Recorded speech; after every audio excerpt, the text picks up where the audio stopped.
제가 메타버스 관련주에 엄청 많이 들어가 있는데 메타버스를 그냥 쉽게 이야기하면 사기의 소지가 있는 건데, 그러니까 메타버스 가장 큰 특징이 뭐냐면 유저가 빠져버리면 그 죽어버려요. 수단과 방법을 가지 않고서라도 유저들을 일단 모아야 돼요. 그래서 메타버스는 중요한 게 뭐냐면 어떠한 가치를, 어떠한 이 재미를 주지라는 게 대단히 중요한 요소예요. 로블록스가 그걸 아주 잘 알았어요. 결국은 게임으로 그걸 문제를 풀어낸 거예요. 예를 들면 리니지도 메타버스예요. 포켓몬도 메타버스예요. VR도 메타버스예요. 모든 것들을 다 모아놓고 했는데 실제로 성공했던 모델이라고 보이는 것들은 대부분 게임이에요. 그래서 게임 업체들은 메타버스라는 그 세계로 들어오는 거에 대해서 실제로 그렇게까지 적극적이지 않은 거죠. 왜냐하면 자기의 돈을 버는 확실한 비즈니스 모델이 있는데 나머지는 그 속에서 과연 뭘 하지? 그러니까 결국 이리 굴러도 저리 굴러도 결국 게임으로 들어가는 거예요. 제페토를 보게 되더라고요. 제페토는 참 재밌는 게 역시 제페토는 네이버가 만든 거라 그 기본적 철학적 기반이 달라요. 자유라든지 개방성의 공유라든지 이런 개념들이 약해요. 시민사회 기반의 자유하고 책임이라는 그런 것들을 별로 넣지 않아요. 그러니까 제페토는 그냥 만들어진 교실에서 그래서 사진 찍고 놀고 주어진 어떤 환경을 그냥 활용하면서 노는 것 뿐이에요. 그것도 이제 제페토도 어느 순간에 가면 그 이슈가 발생할 거예요. 거기서 더 이상 뭘 하지? 그래서 끊임없이 이 메타버스를 만들어내는, 특히 가상세계를 만들어내는 운영하는 업체는 항상 그거에 대해서 정말로 예민하게 지켜보고 있는 거예요. 유저들이 뭐하니? 그래야지 그걸 세계를 유지할 수 있으니까요. 제페토도 그 과제를 못 풀면은 예.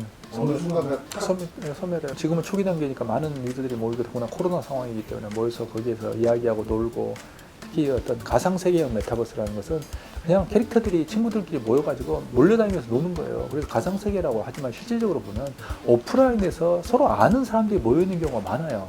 세컨라이프나 제페토 같은 그냥 생활 기반의 메타버스에서는 새로운 인간관계 확장은 없겠네요. 새로운 인간관계 확장들이 있는데 그게 오래 지속되거나 오프라인처럼 강한 인간관계는 아니죠. 개인의 이합 집산이라는 게 그런 거예요. 필요에 따라서 만나는 거예요. 그래서 만나는 목적이 달성되면 그냥 흩어지는 거예요. 모래알처럼 쫙 흩어지고 또 모이고 흩어지고.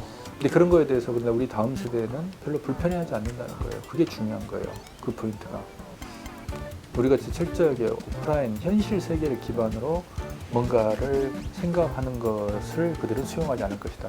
기성세대는 자기 오프라인 성향의 아이덴티티를 가상에서 투영하려고 그래요. 남자면 남자로 그 캐릭터를 만들고 이러는데 지금 청소년들과는 그런 의식조차도 없다. 가상과 현실은 다르다, 자기가. 문학적인 개념이었네요. 산업이 아니었네요. 메타버스는. 그러니까 이게 산업적으로는 메타버스라는 게 엄청나게 크게 보이는 게 뭐냐면 이것저것 다 쓸어 모아놓으니까, 예를 들면 게임 이런 걸 집어넣어봐요. 그럼 산업 규모가 얼마나 되겠어요? 우리나라 게임 산업이 한 20조 되는데 그것도 메타버스 산업이 들어가는 거예요. 근데 그걸 다 우리가 그 뭔가의 우산을 씌우고 뜯어보자는 거예요. 메타버스가 내용물이 뭐지라고 뜯어보면 기술적으로는 VR, AR 뭐 이런 것들, 이런 기술적으로 중요한 몇 가지가 있고요. 콘텐츠로 보면 게임의 장르가 있고 뭐의 장르가 있고, 그런데 그런 거 기술과 콘텐츠의 구분법을 다 무시하고 그냥 다 한꺼번에 그냥 모아가지고 하면 이건 정말 메타버스라는 어떤 세계의 어떤 산업이 어마어마한 규모가 될 것이다라고 이야기하는데, 어쨌든 실체가 뭐지라는, 산업적으로 메타버스를 활용한다.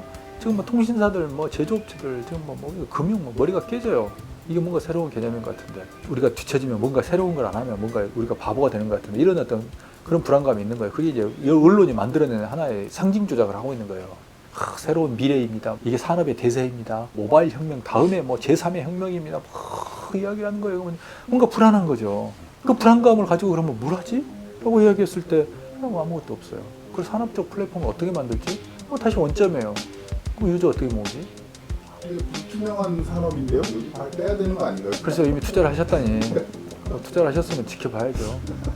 그리고 최근에는 약간 이제 세컨라이프 이야기 나왔지만, 갈수록 제가 이야기하고 있는 게 옛날 이야기를 하고 있나라는 그런 어떤 조금 불편함. 지금은 메타버스가 중요하고 대세니까 우르르 몰려다니는데, 하면서 나보고 사람들이 막 같이 가요. 이거 저게 큰일, 저게 새로운 세계랍니다. 이러는데 아니 저거 옛날에 나왔는데 똑같은 거라고 나는 생각을 하는데, 그럼 다른 게 뭐가 있어요? 다 대답도 못해요. 그럴 때 느끼는 그 불편함과 뭔가 느낌 이상한. 그럼 내가 문제인가? 그 불편함이 좀 계속 최근에 몇 년 사이 계속 생겨요. 예를 들면 2005년도에 이런 일이 있었는데요. 역사인 거예요, 이미. 아니, 근데 사람들 역사도 있고 미래는 가는 거예요. 근데 미래가 이런 일이 있었던 걸 과거에도 똑같은 일이 있었습니다라면 한 번쯤 찾아봐야 될 건데 찾아보지도 않고 그냥 마구 떠든다는 거예요. 난 그게 느끼는 것이 참 놀라운. 현재만 관심이 있어요, 현재만. 그러니까 저는 굉장히 냉정하게 전략을 하기 때문에 냉정하게 된 게 이 이론이라든지 현실에 대한 인사이트라는 것은 감정에 휩쓸리면 안 되거든요. 군중심리에 휩쓸리면 안 돼요. 뭐가 유행이라면 막 와 몰려고 하고 이건 안 돼. 그냥 냉정하게 이렇게 지켜봐야 되는 거예요. 왜지? 뭐가 문제지?라는 것들을 항상 지켜보면서 판단하면서 유사한 사례가 뭐지? 다른 나라가 뭐가 있나 이런 걸 해봐야 되거든요. 그러니까 대표적으로 또 최근에 제 예측대로 가는 게 뭐냐면 VR 안 된다. 정부에서도 그렇게 끊임없이 이야기했어요. VR 사람 안 됩니다. VR이라는 것은 기술적인 장벽과 컨텐츠 장벽이 있어요. HMD 등등이 너무 불편하고요. 머리 쓰는 거, 안경, 이게 쓰는 거, 이걸 HMD라고 불러요. 쓰면 정말 불편해요. 그거 무거워서 최근에 많이 가벼워져서 오큘러스 2 이런 등등 가벼워졌는데도 가격도 비싸죠. 그래서 일부의 슈팅 게임을 제외하고는 잘 안 되는 거예요. 근데 그거 다음을 이야기했어요.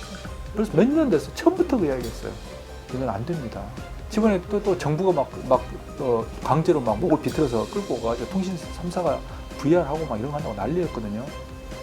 그냥 잘 안 돼요. 그러니까 이야기를 해도 안 들어요. 왜냐하면 정부는 이 사업을 만들어서 예산을 만들어내야 되기 때문에 VR 같은 경우는 예산을 만들고 그냥 훌륭한 목적을 달성했어요. 이거는 메타버스도 그렇게 가는 것 같다고 느끼는 거예요. 메타버스에 대해서 고민하려면 코로나라는 그걸 걷어내고서라도 과거 10년 전에 이게 왜 안 됐던가를 생각을 해봅시다.